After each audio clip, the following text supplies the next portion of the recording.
On va maintenant résoudre quelques inéquations trigonométriques un petit peu plus difficiles que celles que nous avons vues précédemment.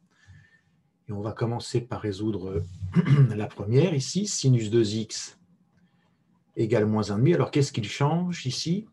Eh bien, on n'a plus sinus x, mais sinus 2x. Donc quand on a sinus ou cosinus d'autre chose que x, eh bien, on va poser, alors déjà on va reprendre l'énoncé complet, hein, x il appartient à moins pipi, on pose toujours grand X égale eh bien, le contenu de ce qu'il y a à l'intérieur du sinus ou du cosinus, donc ici 2x. Et il va falloir cette fois-ci déterminer à quel intervalle appartient grand X.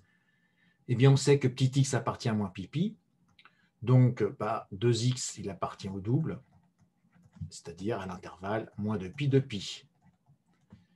Donc grand X il appartient à moins de pi de pi. Donc, je vais résoudre l'équation sinus grand X égale moins 1,5,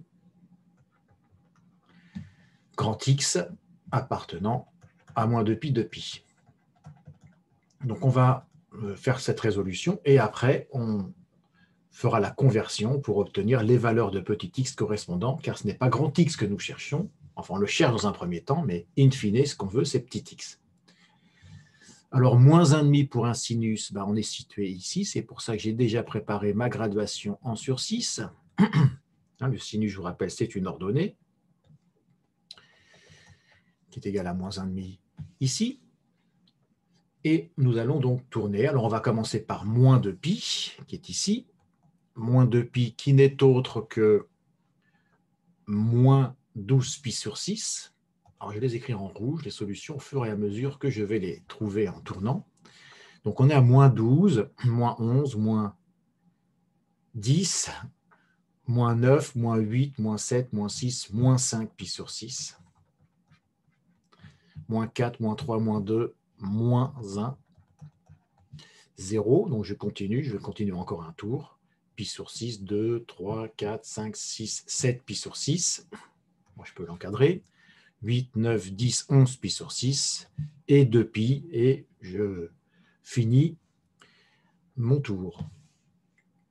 On va donc écrire que grand X, alors ce n'est pas grand S, c'est grand X appartient donc à l'ensemble moins 5 pi sur 6, moins pi sur 6, 7 pi sur 6 et 11 pi sur 6.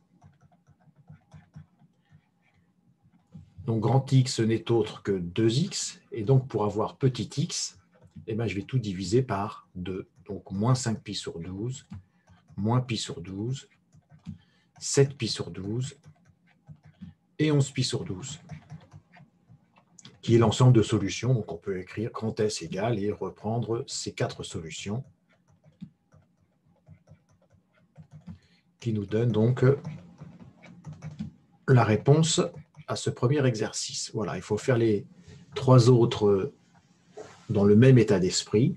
On pouvait aussi faire la résolution avec K et K', mais c'est un petit peu plus long. Donc la lecture sur le cercle, c'est quand même beaucoup plus rapide. Voilà, bon courage pour les 3 autres.